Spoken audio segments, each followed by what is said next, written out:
Hi, I'm Joe Graydon. I'm Terry Graydon. Welcome to this podcast of the People's Pharmacy, where we bring you the stories behind the health headlines. This podcast is brought to you by Redix Industries, makers of Utterly Smooth Body Cream.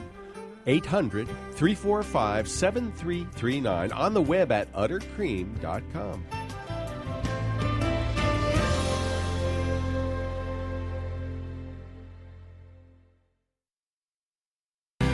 Yoga isn't just for young, flexible people. No matter what your age or physical ability, you may be able to benefit from yoga. This is the People's Pharmacy with Terry and Joe Graydon.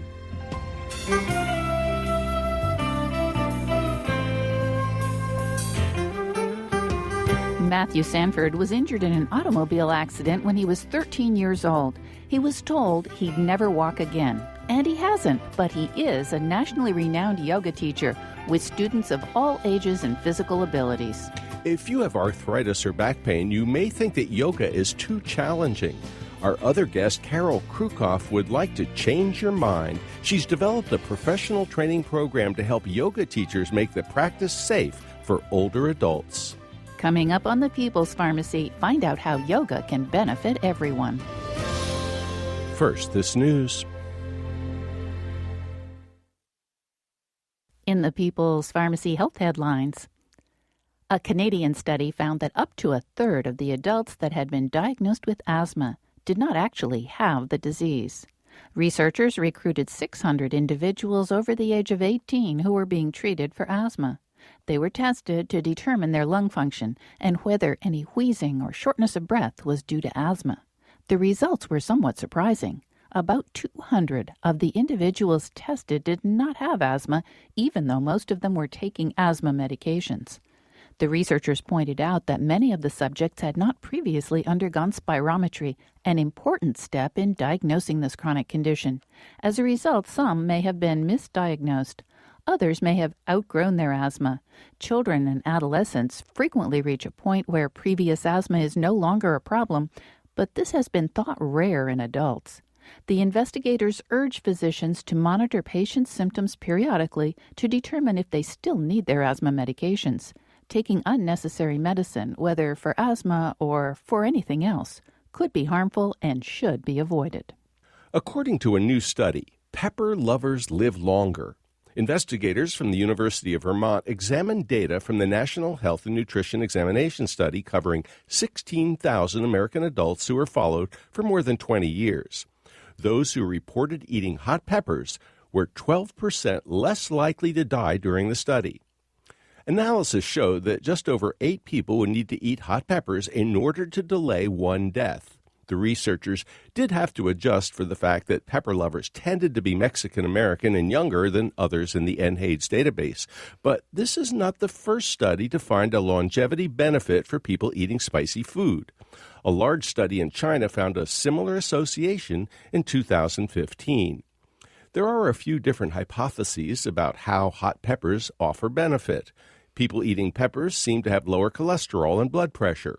Peppers also may affect the makeup of the microbes in the digestive tract, which could also have a positive impact on human health. Some spices have anti-cancer activity. Capsaicin, the hot stuff in hot peppers, activates a transient receptor potential ion channel, or TRP channel, that senses heat. This TRP activation may help modulate coronary blood flow.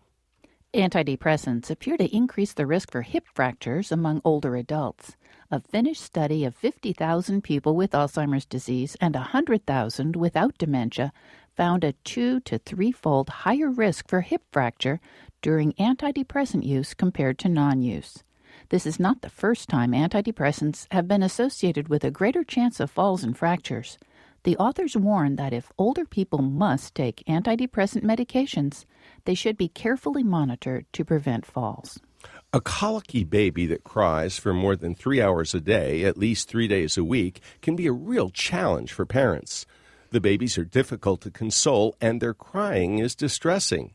Swedish researchers now have a treatment option to offer. They recruited 147 healthy but colicky babies who were between 2 and 8 weeks old. The infants were all seen in a child health center twice a week for 2 weeks, where parents could discuss their baby's symptoms with a nurse. 2/3 of the infants also received acupuncture. Some were randomly assigned to acupuncture at the LI4, a standard acupuncture point between the thumb and index fingers. Others got customized acupuncture. Infants in both acupuncture groups cried less at the end of the study than those in the standard care group. Chair yoga can be an effective treatment for people suffering from osteoarthritis pain. The randomized controlled trial included 131 older adults with hip, knee, foot, or ankle arthritis. Half were offered health education sessions to serve as a control group. The other half were given chair yoga sessions twice a week for 8 weeks. The volunteers who did yoga poses while seated had a greater reduction in pain and improvement in quality of life measures compared to those in the health education group. One advantage of the chair yoga routines is that older people can stay active even when their balance is compromised. And that's the health news from the People's Pharmacy this week.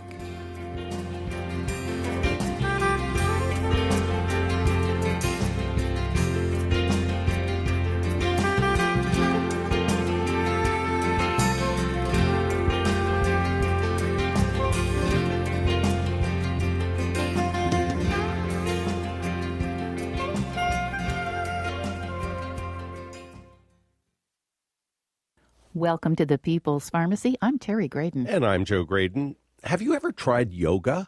Or would you reject the idea immediately, telling yourself, as I do, that you could never manage any of those amazing poses?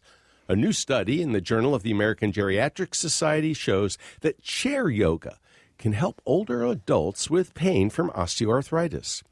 To help us understand how yoga can benefit everyone, we turn to Matthew Sanford. He's a nationally recognized yoga teacher who has lived with paraplegia since adolescence. His book, Waking, a memoir of trauma and transcendence, describes how the practice of yoga has enriched his life. Welcome to the People's Pharmacy, Matthew Sanford. It's an honor to be here.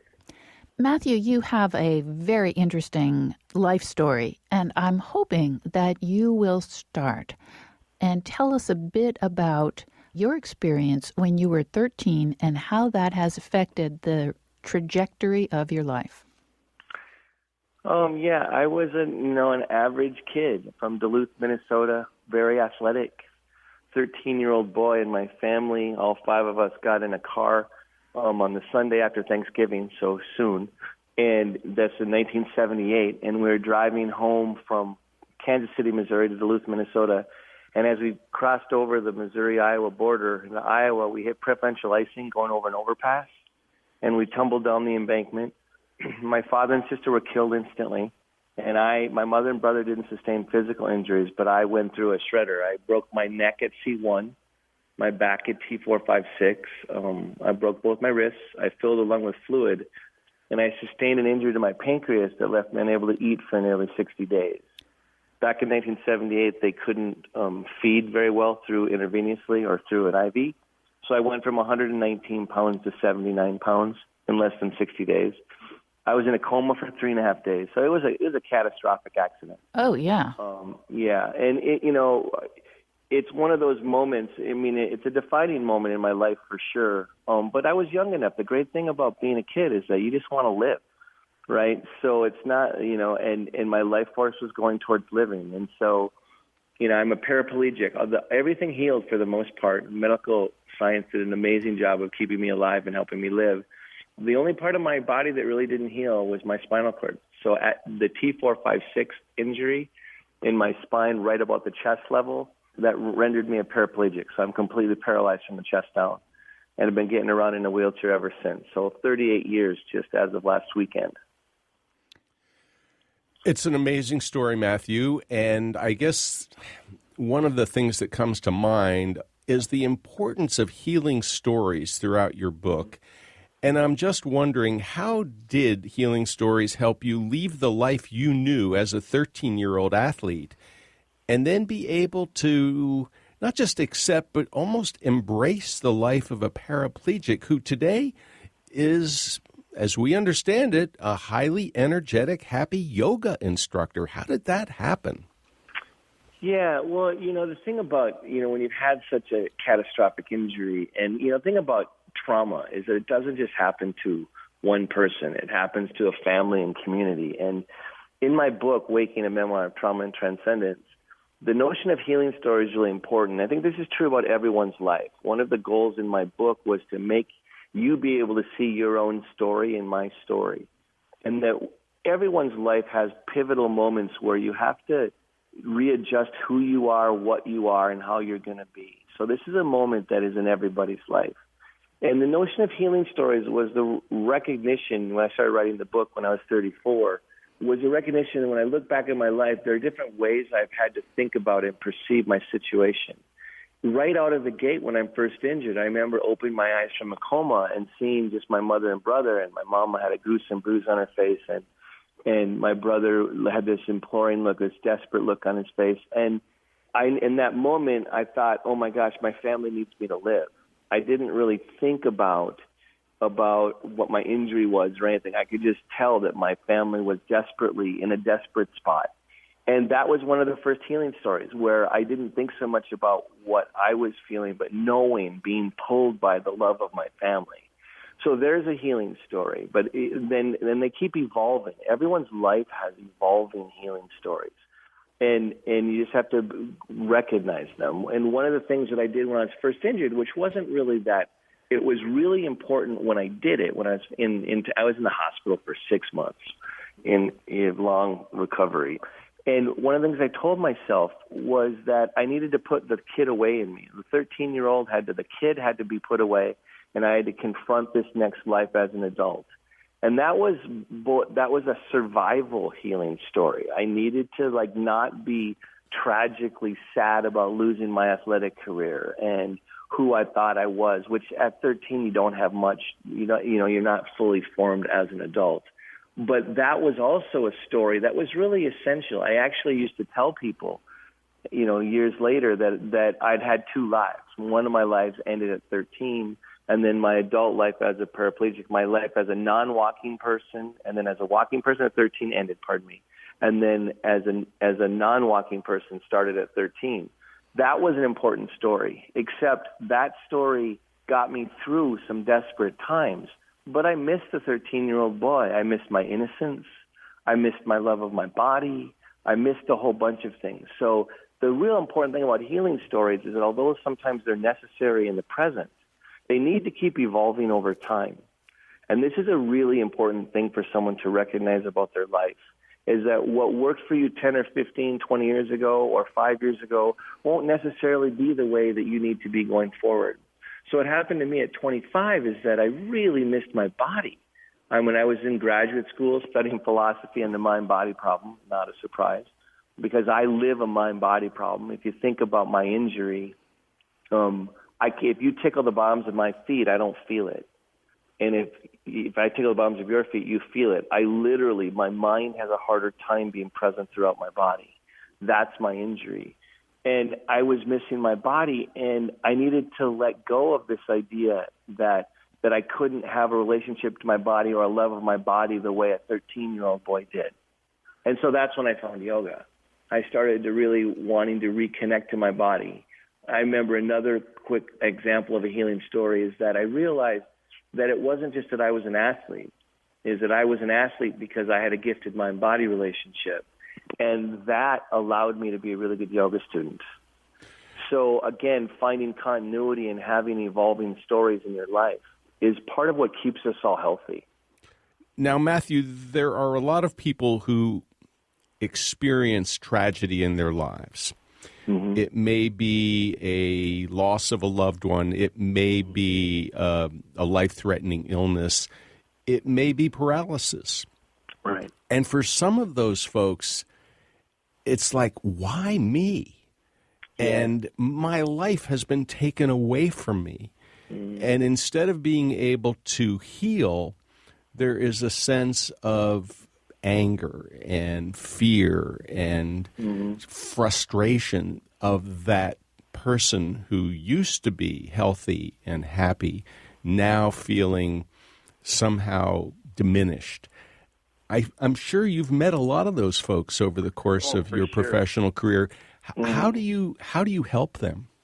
Well, part of, one of the things about trauma, and regardless of what your trauma is that the notion of healing as being a reversal of condition, right? The idea that I could go back to who I was, that's never going to be true, right? And what I find is that a lot of the anger and frustration in people happens because they want their life to be what it was like.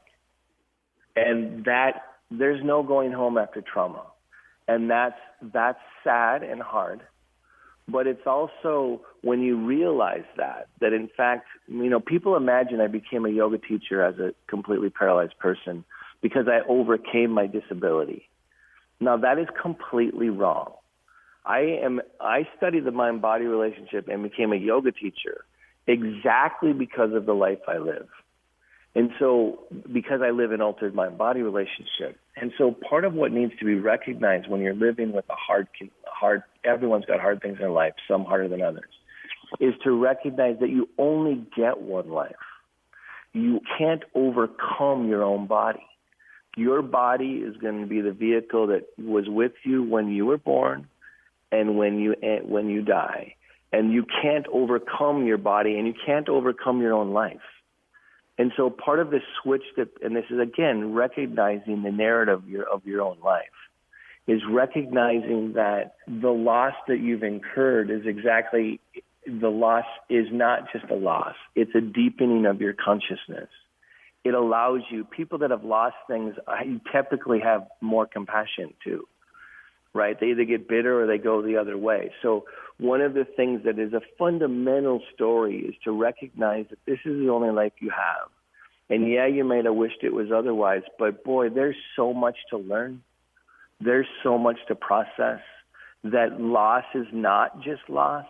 One of the things I like to say, which sounds kind of strange, don't ever confuse emptiness with emptiness, right? That there's a fullness even in loss that shows you how to appreciate things, be more connected to people, all sorts of things. So I think that the anger is a natural response to an incursion of loss into your life. But if you can recognize that as part of a process that's much larger, eventually loss can bring wisdom. We see this with people aging. Some people age well, right, and become wiser and more graceful, and some people get bitter. The relationship that every human being has to loss is a defining relationship in one's life. And how you do it defines the quality of your life and your well-being. You're listening to Matthew Sanford, yoga teacher and founder of Mind Body Solutions, a Minnesota-based organization that serves people living with trauma, loss, and disability. His book is Waking, a memoir of trauma and transcendence. It describes how the practice of yoga has enriched his life. After the break, we'll learn more about how Matthew got interested in yoga. How can yoga help older people adjust to changes in their bodies as they age? We'll also find out how a person with cerebral palsy got benefit from a yoga class.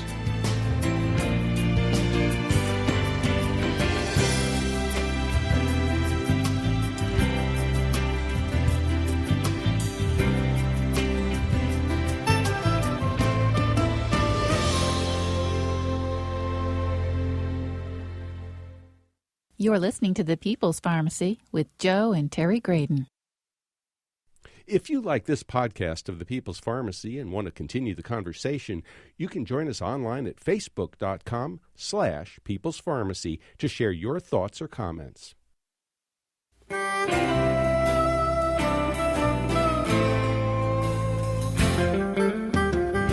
Welcome back to The People's Pharmacy. I'm Joe Graydon. And I'm Terry Graydon. The People's Pharmacy is brought to you in part by Red X Industries, makers of utterly smooth creams and lotions that deeply moisturize to make dry skin feel soft and smooth. 800-345-7339, online at uttercream.com. If you'd like to order a CD of this show, you can call 800-732-2334. Today's show is 1065. That number again, 800-732-2334. 2334, online at peoplespharmacy.com. We're talking today about yoga. What could yoga practice do for you? Have you ever tried it? Or do you believe that you could never do yoga because you're not flexible enough? Our guest might change your mind. We're talking with Matthew Sanford. He's been living with paraplegia since an automobile accident at the age of 13. But he's a nationally recognized yoga teacher. He's author of Waking, a memoir of trauma and transcendence. Matthew, I wonder if you can tell us how you became interested in yoga. You mentioned you were in graduate school, you were studying the mind-body problem in philosophy, but that doesn't get everyone into practicing yoga. Particularly, it doesn't get everyone in a wheelchair into practicing yoga. Yeah, it's a great question. I've been asked it a lot. There was a confluence of multiple things happening at that time. One was as simple as I missed my body. I had encountered a vision of healing and rehabilitation from the medical model that basically left me the option of learning to overcome my body. So to say it quickly, basically I was guided to make my upper body really strong and drag my paralyzed body through life. And that I could compensate for my loss, but I couldn't heal my loss. So that was one thing. I missed my body. I was an athletic boy, and I just wanted to be more in my body.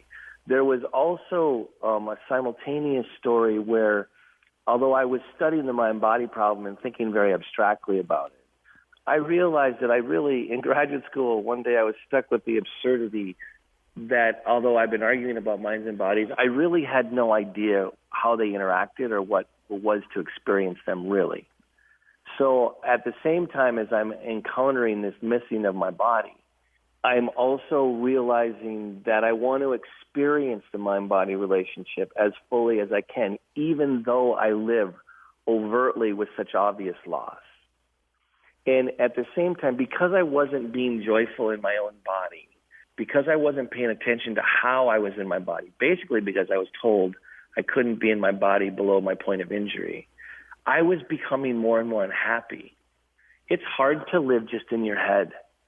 And that's what people do when they're surviving hard lives, right? And that gets, it's inorganic. Your mind doesn't get to touch things as well as your body and feel things.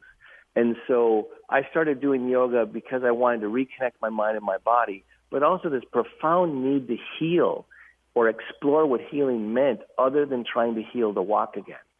Because that's basically what I was told. Well, you won't ever be able to walk again, so basically you can only compensate for your life. And I wanted to heal. So all three of those things led me to, yoga is a 2,000 to 3,000-year-old practice, a disciplined practice that is integrating mind, body, and whatever you want to call spirit. So it helps you explore how to live more fully in your own body. So that's what brought me to yoga. Could you tell us a little bit about what you have described as an out-of-body experience that happened shortly after you were taken to the Mayo Clinic? Yeah, I think that's one of the pivotal experiences of my life was that, under incredible duress. I mean, I'm barely alive. I'm moving into the Mayo Clinic. My neck is unstable. They put on a halo cast, is where they screw screws into my head to be able to put my neck in traction. And I have this experience where I disassociate from my body, but I'm able to watch it a little bit. I'm actually able to watch the scene below me. And I've never had an experience like that since. And in that experience, I think is a defining feature of my life is that somehow everything became really silent. Everything became like a dream, but more vivid than a dream. And that I think that what was revealed to me as a 13-year-old boy under the stress of trauma and survival was that the mind-body relationship is more fluid, that our minds can disconnect from our bodies in order to survive. And part of the task of recovering from an injury that's so catastrophic is not getting comfortable being disconnected from your body, but like being able to, after you've disassociated some, being able to reintegrate and energize with your body. I think that's an essential part of healing. And one of the things that led me to form a nonprofit, Mind Body Solutions, which helps people transform trauma, loss, and disability, is the recognition that leaving your body is good, but also everybody's going in and out of their body all day long, that the mind-body relationship is in constant flux. And this is something we need to pay attention to. I think that the quality of our mind-body connection should be one of the pillars of good health, not just eating right and exercise, but we need to pay more attention to our mind-body relationship as we're living it every day. And I think it all derives out of having a set of experiences that were disconnecting my mind and body, including my injury, and then spending the last 38 years since I was injured trying to reconnect my mind and body. You know, Matthew, I had an experience somewhat similar to yours. Several years ago, a dear friend and therapist suggested it might be useful for me to recapture my first memory. Mm-hmm. And I was trying to do that and totally unsuccessfully. And she said, well, why don't you just look down on your body and see what you see? Mm-hmm. And instantly I was transformed back to a hospital bed in Pennsylvania, in Philadelphia, where I had been hospitalized with polio as a child. And I was looking down on my body in traction. And it was in a sense, a horrifying experience because I was then aware of something I'd completely forgotten, that I had been literally entirely paralyzed, couldn't move a single part of my body. And there were all of these aliens around me, doctors and nurses in white gowns and masks. Exactly. And it was truly transformative. And part of it is, I think, I've developed an approach to helping people with trauma and PTSD, is to recognize that in those moments, it's not just that your mind that gets singed there, but your whole nervous system gets singed. And that's why the memory's still with you. That we are transcendent beings, that we have memory means that we can bring the past into the present, and it can affect how we see the future, right? And so you're having an experience, and in reclaiming that memory, although it was scary, I'm sure that you felt more whole, that it helped you feel better. And that's part of the work of reclaiming your whole life.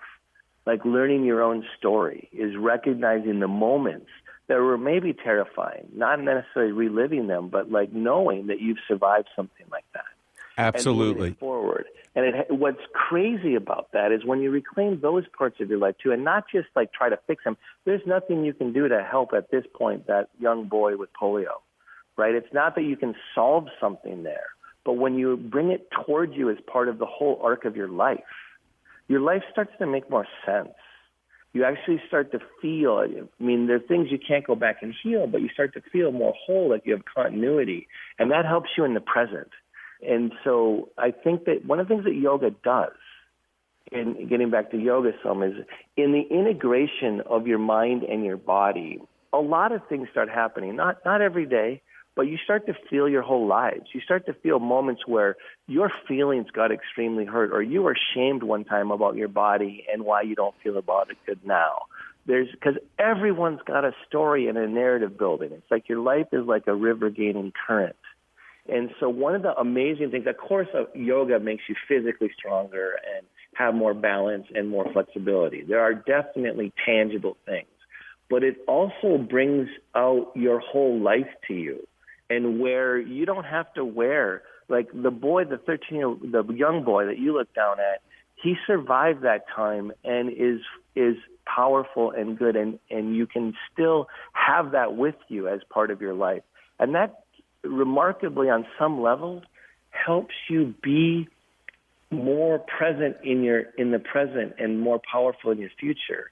Well, you speak of aging, and there are a lot of people as they hit their 60s and 70s and into their 80s who feel a sense of loss. Mm-hmm. I can no longer do some of the things that I used to be able to do. I can't run or run as fast as I did. I can't climb. I can't play some of the games that I used to. How do you help older people adjust to those changes and benefit from yoga?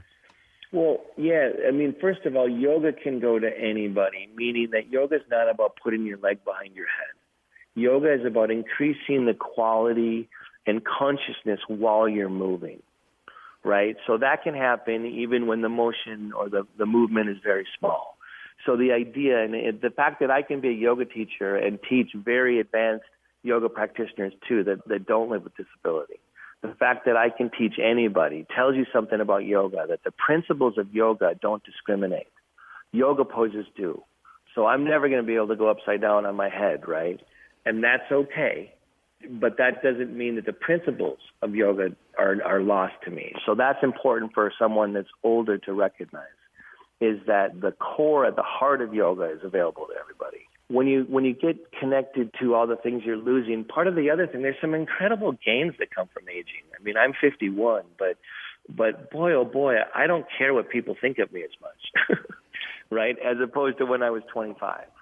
Like, there's wisdom that can come with aging. So what is simultaneously a loss of physical activity and ability is also helping you appreciate and see other types of things that you can't see when you're younger.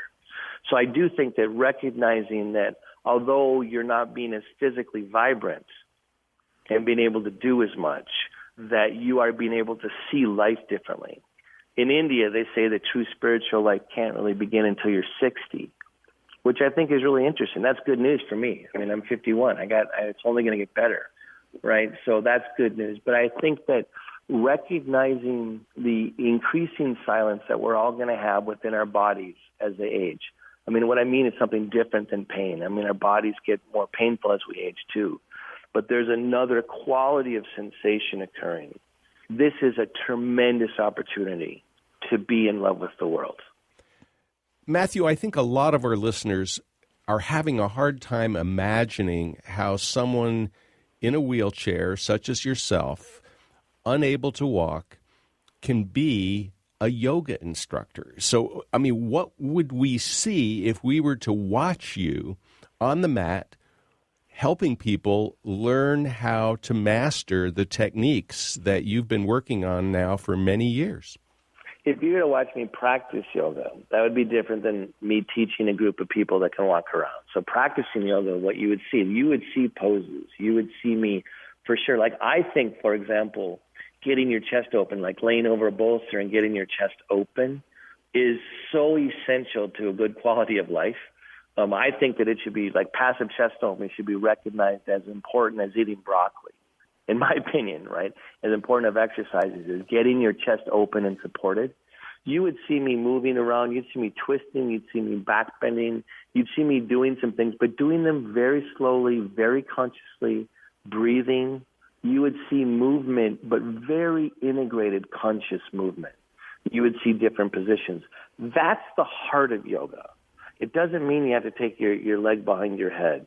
So what I'm teaching, you would see me, if you were to take my class, it would be like my non-adaptive classes, right? You'd see me, you'd be doing poses just like you would in any other class. But what you would get is that I'm an expert at helping people connect to the subtlety within their mind-body relationship, within their consciousness. So you would experience poses and little movements that you thought were kind of throwaway movements. You'd experience those actions as movements of being full and whole, and the importance of being centered and on balance while you're moving, and all these things. So quite frankly, although I might be wheeling around rather than walking around, yoga classes are going to look a lot the same. Matthew, can you share a story or two about how yoga was helpful to someone in your adaptive yoga class? Yeah, for sure. I mean, there's a lot of, let's just take someone that's got severe cerebral palsy. I'm thinking of a guy named Chris right now. His interaction with people, because his body's so different, he doesn't get human contact, and he doesn't get touched much, and he, in a lot of ways, is so marginalized, he doesn't feel like he can participate in the larger whole of his life, right? He does his own thing. By helping him be able to move through his whole body, even though he can't do poses and it doesn't look the same, but him engaging his whole body, learning how to push down through his feet, extend his spine, twist a little bit, these things, they allow him to be more connected to the people around him.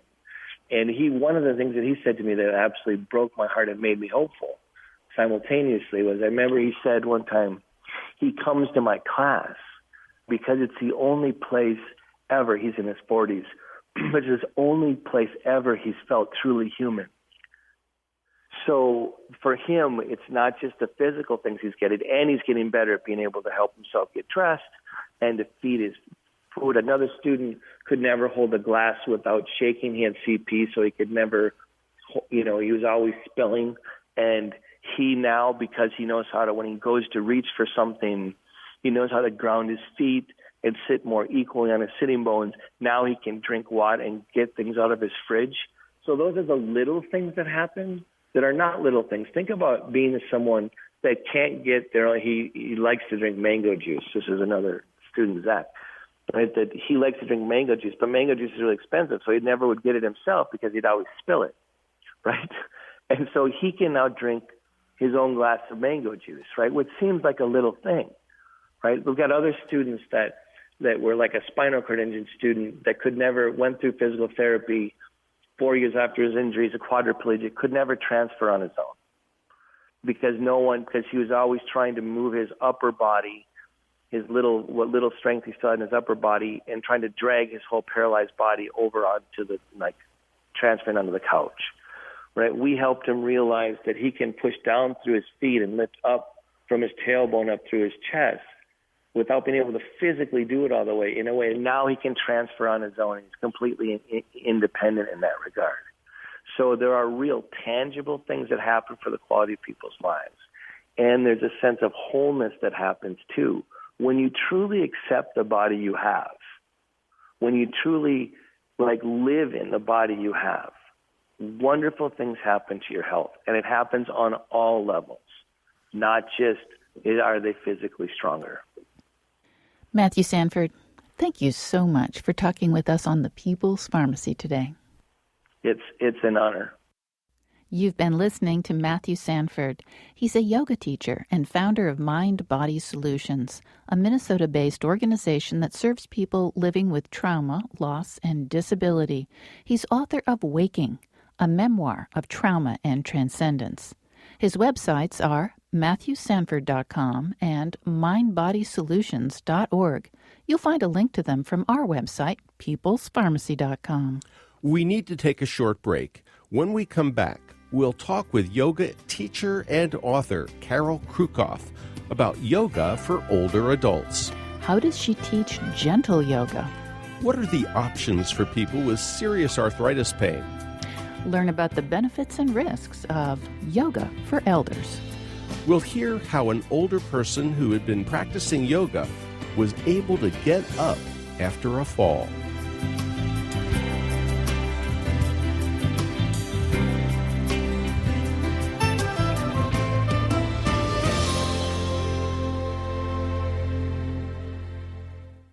You're listening to The People's Pharmacy with Joe and Terry Graydon. If you value the health information you get when you listen to The People's Pharmacy, consider subscribing to our email newsletter. You'll get the latest health news and information on upcoming podcasts delivered to your inbox twice a week. Look for the link at peoplespharmacy.com.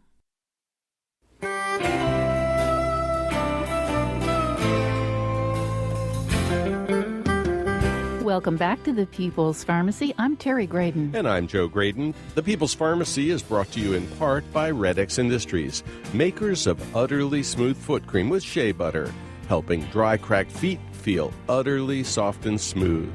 The number is 800-345-7339. The website is uttercream.com. If you'd like to order a CD of today's show or any other People's Pharmacy broadcast, you can call 800-732-2334.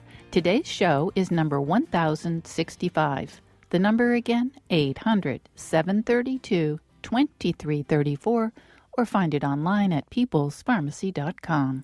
Today we're talking about yoga and who can benefit. We turn now to Carol Krukoff, a yoga therapist at Duke Integrative Medicine in Durham, North Carolina. Her latest book, Relax into Yoga for Seniors, a 6-week program for strength, balance, flexibility, and pain relief. Her website is healingmoves.com. Welcome to the People's Pharmacy, Carol Krukoff. It's great to have you back. Well, thank you, Terry and Joe. I'm so glad to be here. We're delighted to have you.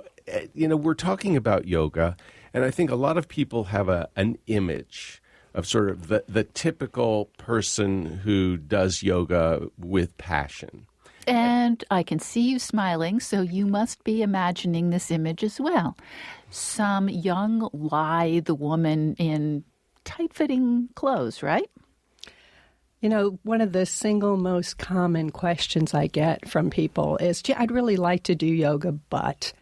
And it's really that image that people have of those who do yoga are these young 20-somethings in spandex. And that is just not the case. I have taught yoga to people with all kinds of shapes and sizes and physical conditions. I've taught yoga to people who are amputees, who are blind, who are morbidly obese. You don't need to look a certain way to practice yoga. The only thing you need to be able to do to practice yoga is to breathe. And I constantly tell people, if you can breathe, you're in. If you stop breathing, I'll have to ask you to leave. I think most of us can manage that. And if you can, you're fine. You can practice. Well, the cover of your book is beautiful. Thank you. This woman looks very peaceful, and she looks like she knows how to breathe. And the title is Relax into Yoga for Seniors. And this idea of relaxing in yoga, there are a lot of people who don't understand what you're trying to say. Can you explain that? Absolutely. People in our culture are very focused on doing and pushing and striving and being and getting there and giving 110%, and you got to be in it to win it. And this can create such a tension physically, mentally. One of the most important parts about teaching people yoga and learning and practicing yoga is to kind of let go of that idea that it's about striving and pushing. It's a balance. So you want to challenge yourself, but you want to avoid strain. So you've got to find that balance. So what most people in our culture need is not to learn to do and to push and to strive, but they need to learn to undo and to relax and to just be and to be present. So for many people, particularly for older adults and people with health challenges, it's giving themselves permission to relax into where they are right now in this moment. So that's the idea behind relaxing. It's a counterbalance to all that striving and pushing. Now, not only have you written a book about relaxing to yoga for seniors, but also you teach yoga classes for all kinds of people. How do you evaluate whether someone will be able to handle your class and whether they will benefit from it? The class that I teach, the gentle yoga class that I teach at Duke Integrative Medicine, is designed for anybody who can walk in the door. So if somebody is ambulatory enough to get to the building and walk in that room, the class is likely going to be fine for them. They can take the class sitting in a chair. They don't have to get down and up from the floor. I have people who come, a lady who comes regularly in a wheelchair. Some people can get down and up. But the design is for anyone, really, who can be there. But there are a lot of people who say, I've got arthritis. I'm in pain. It's hard for me to, get into those weird postures. I mean, how am I going to do the giraffe or whatever? We're laughing because I've never heard of a yoga pose called a giraffe. Well, I just made that up. Well, there's a downward dog, so perhaps in some schools of yoga there is a giraffe. But the downward dog sounds scary if I'm in pain. So, yeah. There's really a lot of misconceptions about yoga and what it is. And one of the first ones is just what you said, that it's about getting myself into these crazy postures. And it's really important that people kind of disabuse themselves of that, because you do not have to be able to get into any kind of crazy posture to practice yoga, certainly not to take the gentle yoga class that I teach, or if people have very severe conditions, I also do private sessions, and sometimes it's useful to have a private session first to do evaluations.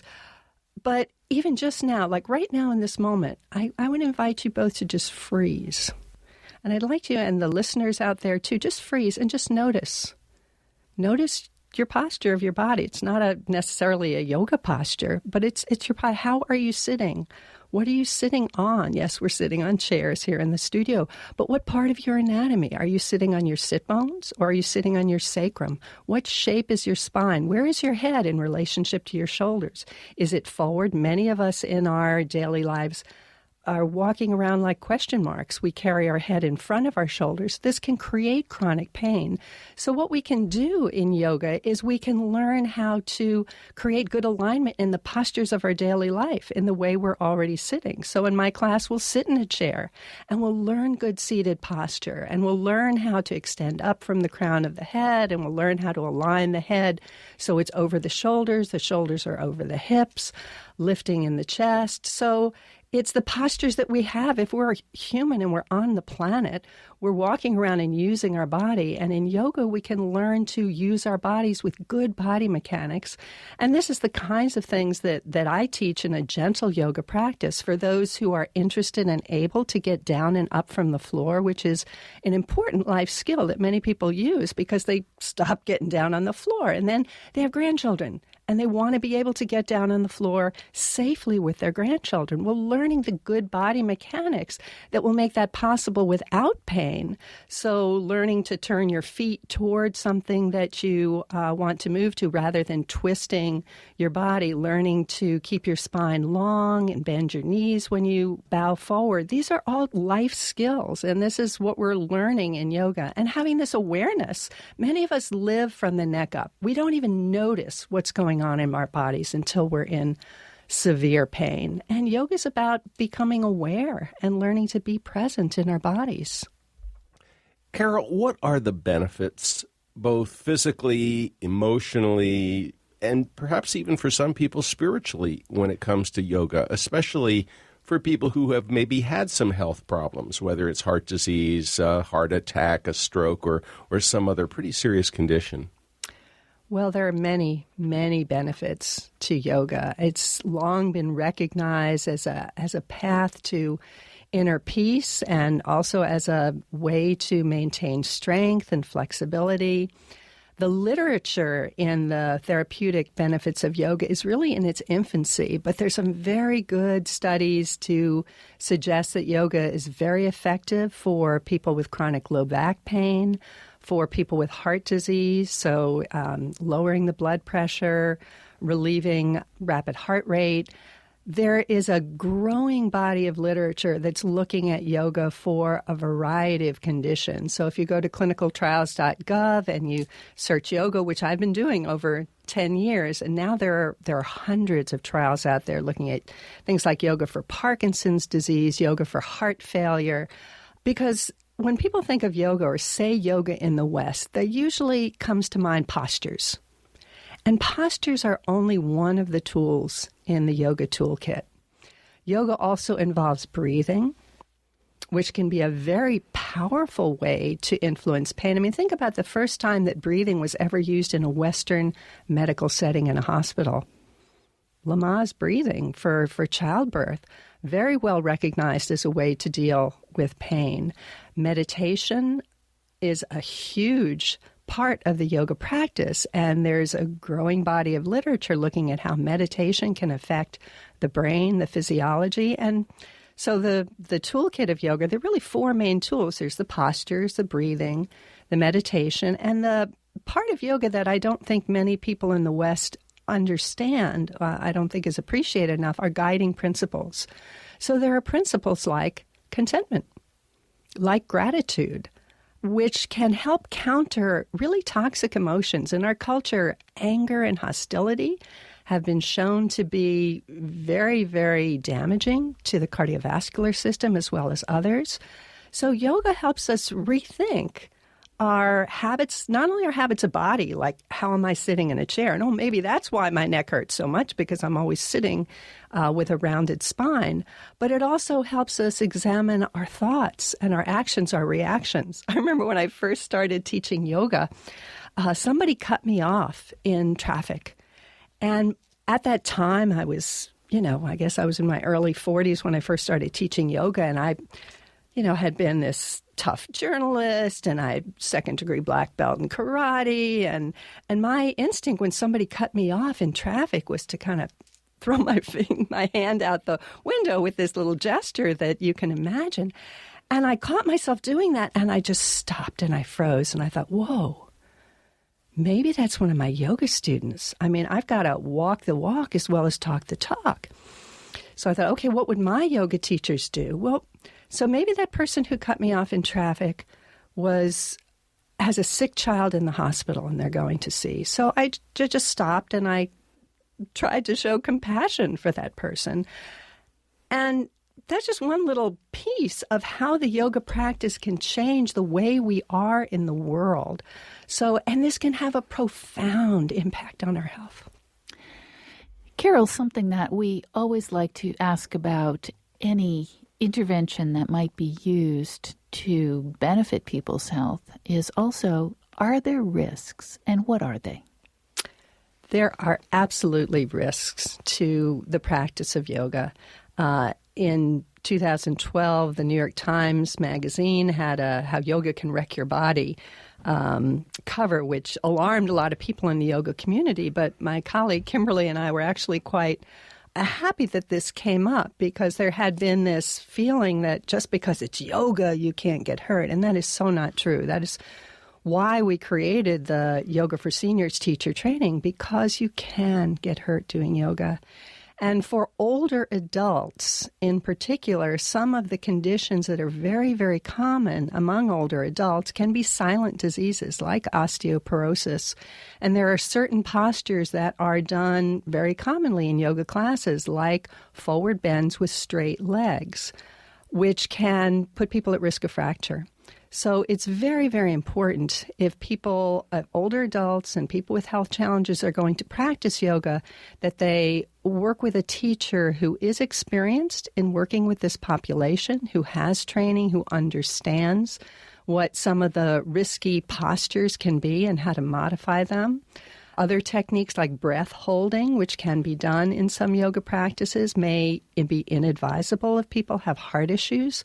So it's very, very important. In our Relax into Yoga for Seniors book, we cover the major conditions that are very common with older adults and offer some suggestions and advice. And always, of course, checking with a physician if you have particular health issues. Do you have any stories that might help our listeners understand how other people may have benefited from yoga, regardless of their health situation? Sure. I'd like to tell you the story of my own mom, who passed away several years ago. But when she was alive, I taught a yoga class at the independent living community where she lived. And my mom was not a physically active person. She was a master bridge player. She did not really like doing any physical activity, but she took the yoga class because I taught it, and that's why I taught it.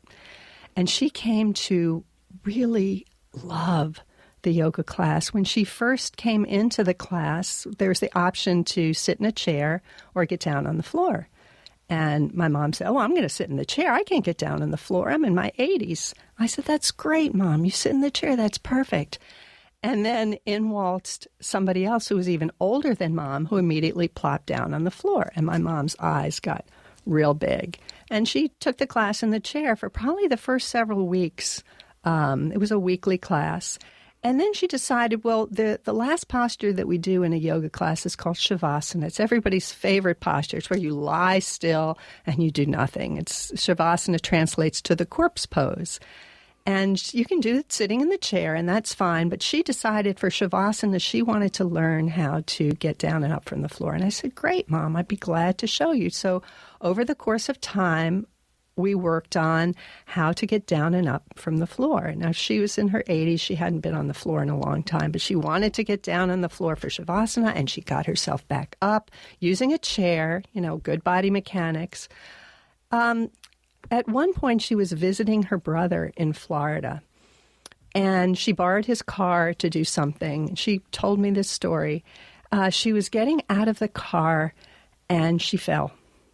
And she was on the ground. It was grass. She fortunately didn't break anything.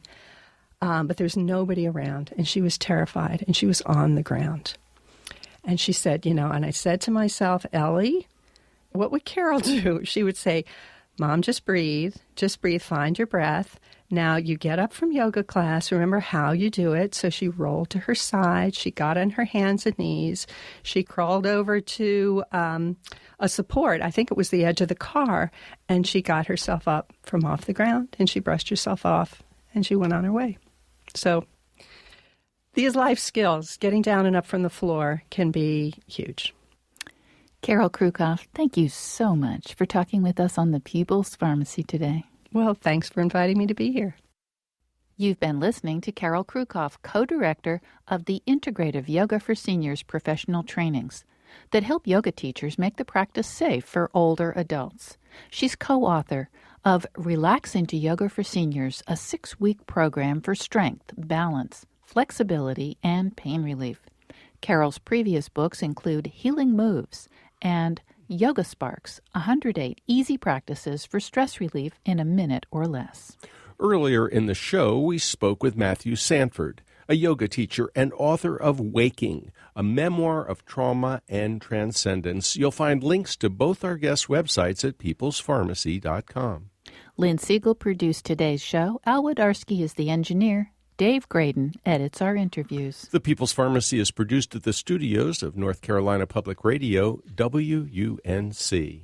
The People's Pharmacy theme music is by B.J. Liederman. The People's Pharmacy is made possible by Redix Industries, makers of Utterly Smooth Extra Care 20 Cream, with 20% urea for extra skin protection. The number's 800-345-7339, online at uttercream.com. If you'd like to order a CD of today's show or any other People's Pharmacy broadcast, you can call 800-732-2334. Today's show is number 1065. That number again, 800-732-2334, or find it online at peoplespharmacy.com. When you visit our site, you can check out information on prescription drugs, herbal medicines, and home remedies. Share your thoughts on today's show. We'd love to have your feedback. At our website, you can also sign up for our free online newsletter or the free podcast of the show. Listen at your own convenience or share it with a friend. It's all there at peoplespharmacy.com. And if you use Facebook, why not become a friend of the People's Pharmacy? In Durham, North Carolina, I'm Joe Graydon. And I'm Terry Graydon. Thanks very much for listening, and please join us again next week.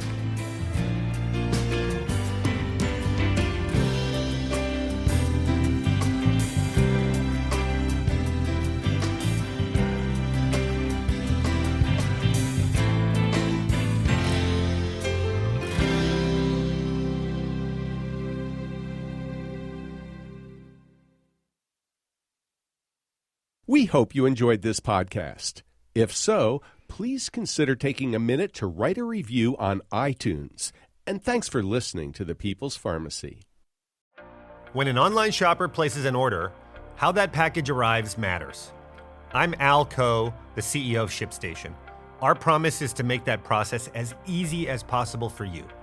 ShipStation provides a robust platform to manage everything you sell, automate manual shipping tasks, and get the lowest possible carrier rates. Keep your team and your customers happy. Go to ShipStation.com to sign up for your free trial. That's ShipStation.com.